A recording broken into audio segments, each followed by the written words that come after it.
মানুষ কিন্তু অনেক কিছু ভুলে যায়। মানুষ কিন্তু এটা ভুলে যায় বা ভুলে গেছে যে এই এখনকার যে সিপিএম এবং এখনকার যে কংগ্রেস, তাদের যৌথ যে মিছিল বেরোয়, মিটিং হয়, এই সিপিএম কংগ্রেস এক সময় যখন দুজনের বিরোধী ছিল, তখন কত মায়ের কোল খালি হয়েছে দুপক্ষেরই, কত বিপুল আন্দোলন, মানে মারামারি, লাঠালাঠি, বহু কিছু হয়েছে।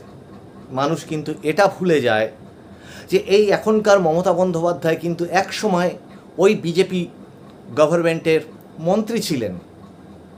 মানুষ কিন্তু এটা ভুলে যায় যে এই এখনকার যে তৃণমূল কংগ্রেস, তার যে নেত্রী মমতা বন্দ্যোপাধ্যায় রেলমন্ত্রী ছিলেন, তখন ওই ওই ওই পার্লামেন্টে দাঁড়িয়ে লালু প্রসাদ যাদব কিন্তু তখন তার বিরোধী ছিলেন, বা আরও অন্যান্য দল তার বিরোধী ছিলেন। এরকম ভারতের ইতিহাস ঘাঁটলে অসংখ্য পাওয়া যাবে যে কাল যে বিরোধী ছিল আজ তার বন্ধু হয়ে গেছে।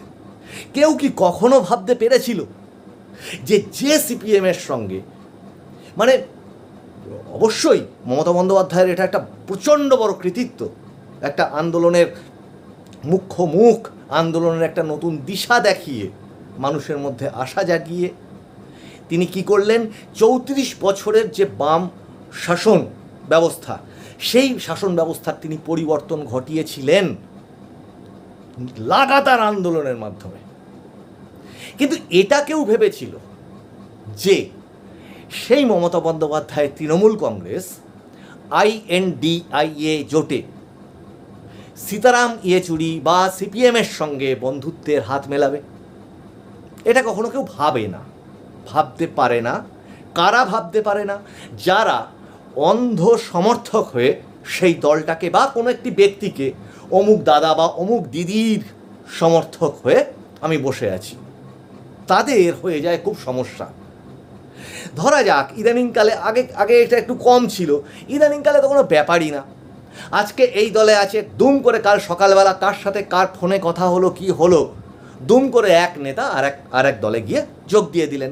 কিন্তু গতকাল সন্ধে পর্যন্ত সেই নেতা বা সেই নেত্রীর যে সমস্ত সমর্থকরা তার কাছে পিঠে অথবা একটু দূরে তাকে সমর্থন করতেন, সেই নেতাকে বা নেত্রীকে অন্ধের মতো সমর্থন করতেন, তারা তাদের পাড়াতে তাদের অবস্থাটা কি হয়ে দাঁড়ায়, কি করুণ অবস্থা হয়ে দাঁড়ায়, সেটা খুব নিকট অতীতে আমরা সেটা দেখেছি। এবং এতগুলো কথা বললাম এই কারণে যে মানুষের ভাষায় যদি শুভেন্দু অধিকারী, বিজেপি, দিলীপ ঘোষ এই ধরনের কিছু খবর বেরোয়, প্রেস কনফারেন্স বেরোয়, তাহলে কেউ মন্তব্য করে বসেন যে মানুষের ভাষা বোধহয় বিজেপির কোনো চ্যানেল। আবার মানুষের ভাষায় যদি এটা বেরোয় অভিষেক বন্দ্যোপাধ্যায়ের কোনো প্রেস কনফারেন্স, তৃণমূল কংগ্রেসের কোনো প্রেস কনফারেন্স, কুণাল ঘোষের কোনো ভিডিও, তাহলে সেই মানুষের ভাষাকে শুনতে হয় যে মানুষের ভাষা বোধহয় তৃণমূলে যোগ দিয়ে দিয়েছে। মানুষের ভাষা কারোর কাছে বিক্রি নেই, বিক্রি হয়নি। কাজেই মানুষের ভাষাতে সিপিএম, কংগ্রেস, বিজেপি, তৃণমূল সবার খবর অতিরিক্ত বেশি পরিমাণে কন্টেন্ট আমরা দিতে পারছি না, আমাদের সামর্থ্য কম, কিন্তু সব রকমের কন্টেন্ট, সব রকমের খবর আমরা দেওয়ার চেষ্টা করছি। একটা মত আমি আগের একটা এপিসোডেও বলেছিলাম, একটা মত, সেই মতটাতে আরেকজন বিপক্ষে সেটার বিরুদ্ধে কি বললেন বা তাতে সহমত করে কি বললেন, দুটোই আমরা তুলে ধরবার চেষ্টা করছি। আমরা ক্রমবর্ধনশীল, এইভাবেই আমরা এগিয়ে যাব। এবার আসি আসল একটা প্রসঙ্গে। নরেন্দ্র মোদী আমাদের দেশের প্রধানমন্ত্রী, CSC, SPV বা common service centre scheme, digital India, যাই কিছু বলুন না কেন, সেটা অনেক আগে ইউপিএ গভর্নমেন্টের সময় চালু হলেও সেটা নরেন্দ্র মোদী 2014 পরে সেটাকে রিস্ট্রাকচারিং করেন এবং CSC 2.0 বা 2.0 যেটা বলেন, সেই হিসেবে সেটাকে রোল আউট করান বা ইমপ্লিমেন্ট করেন। আজকে অনেকগুলো এপিসোড জুড়ে এখানে 2019-এর পর থেকে সিএসসি নিয়ে যে সমস্ত সমস্যাগুলি, সেই সমস্যাগুলি নিয়ে বহু ভিএলি তারা নানান ধরনের নানান রকম রাজনৈতিক দলের কাছে গিয়ে, নানান রকম রাজনৈতিক সংগঠনের কাছে গিয়ে তাদের প্রেয়ারগুলো জানিয়েছে, সরকারি ক্ষেত্রেও নানান ভাবে জানিয়েছে। আমি এটাও বলেছিলাম যে আমি ব্যক্তিগতভাবে আমি কোনো দলের কালার দেখিনি।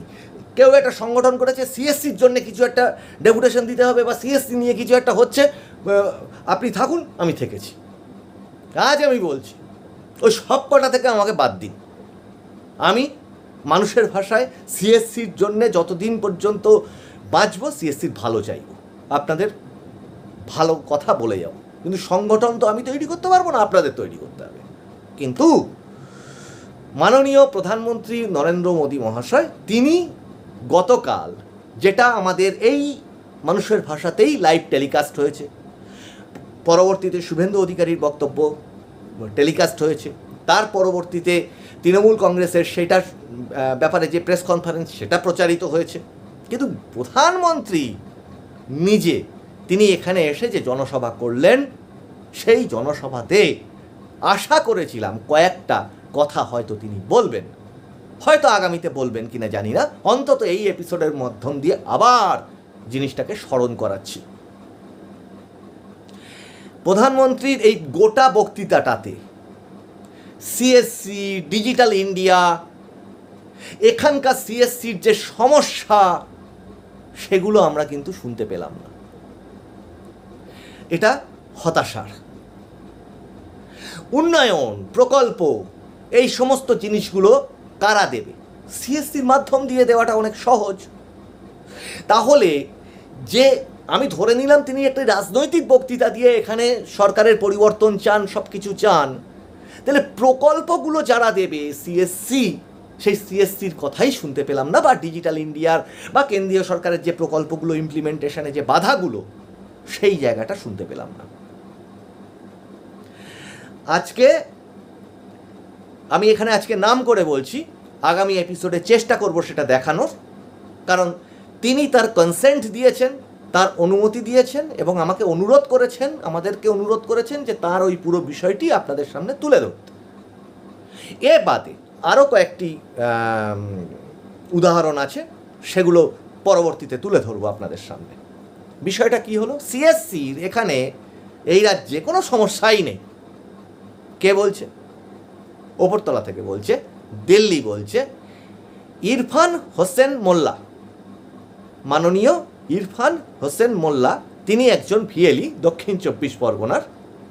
আপনারা হয়তো অতীতে আমাদের কমেন্ট বক্সে তার কমেন্ট দেখেছেন। তিনি সিপি গ্রামে করেছিলেন, কমপ্লেন লঞ্চ করেছিলেন এখানকার সিএসসির যাবতীয় সমস্যাগুলো নিয়ে। তার সেই ফাইল আমাদের দপ্তরে তিনি পাঠিয়েছেন যে তিনি কী লিখেছিলেন।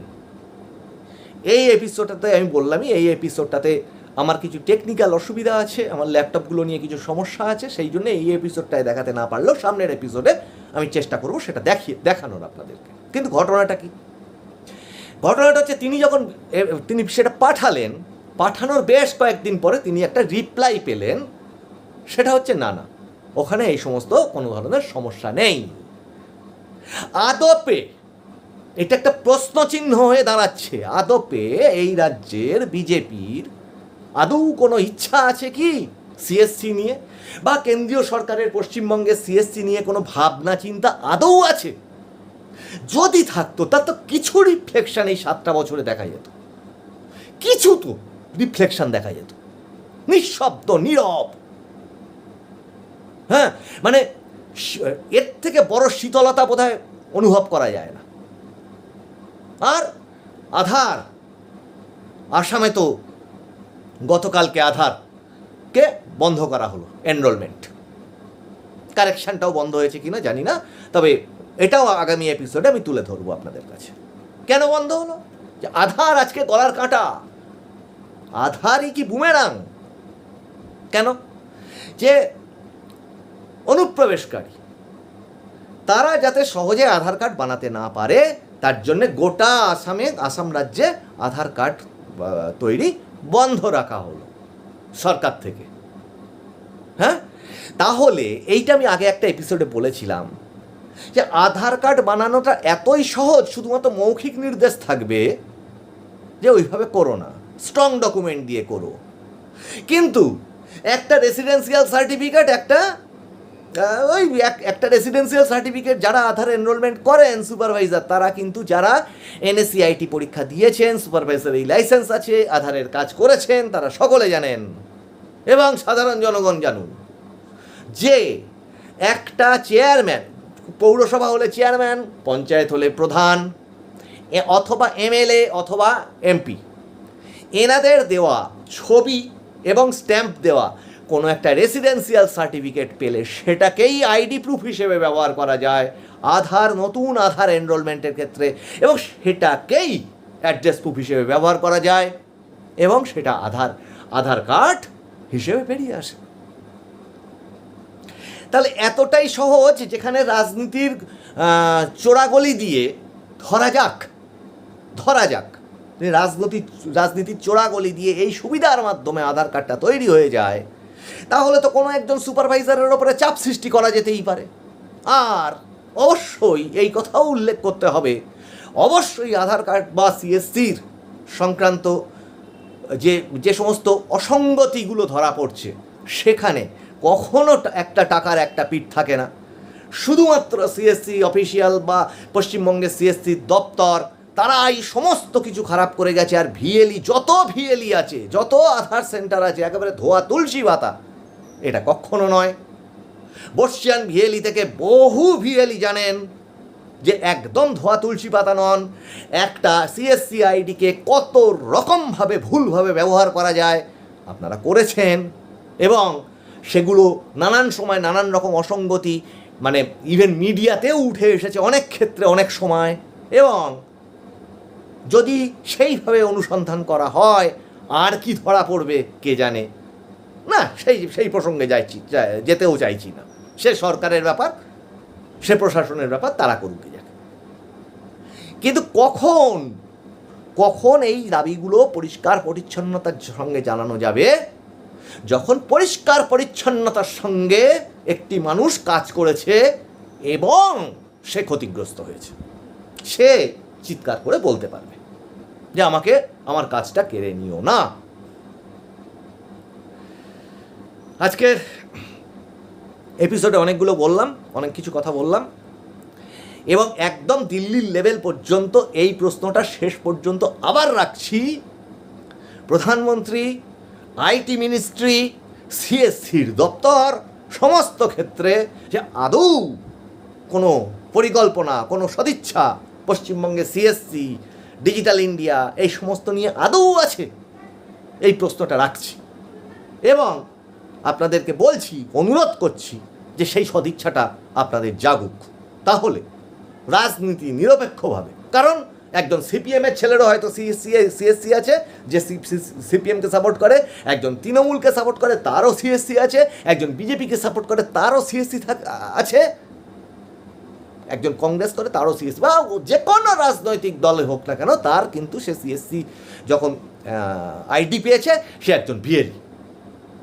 তাহলে ক্ষতিটা সবার হচ্ছে, আর সুবিধাটা যদি হয় সেই সুবিধাটা তারা যেমন সবাই পাবে, তেমনি সব রাজনৈতিক দলকে বলছি সেটাও কিন্তু সবাই পাবে, সুবিধাটাও সবাই পাবে। মানুষের ভাষায় আমি প্রবীর রায়চৌধুরী আপনাদের সঙ্গে এতক্ষণ ছিলাম। নিরপেক্ষ থাকবার চেষ্টা করছি এবং চেষ্টা করে যাব সব ধরনের, সব রাজনৈতিক দলের, এমনকি তার সাথে খেলাধুলো, সংস্কৃতি, আমাদের স্বয়ংসিদ্ধা বলে একটা অনুষ্ঠান অলরেডি চালু হয়েছে, সেটা তার সাথে একটা ম্যাগাজিন হিসেবে আর যা কিছু সুন্দরভাবে সভ্য সমাজ গড়ে তোলবার জন্যে, এগিয়ে চলবার জন্যে প্রয়োজন হয়, ক্ষুদ্র প্রচেষ্টাকে ধীরে ধীরে বড় করবার চেষ্টা করছি মাত্র। আপনারা সঙ্গে থাকবেন আশা করি। আপনাদের কমেন্ট, মানে আপনাদের মতামত আপনারা জানাতে থাকুন, তাতে আমরা আরও সমৃদ্ধ হব। আপনাদের পরামর্শ থাকলে তাও জানাবেন, আপনাদের সমালোচনা থাকলে তাও জানাবেন। সবটাই স্বাগত। নমস্কার।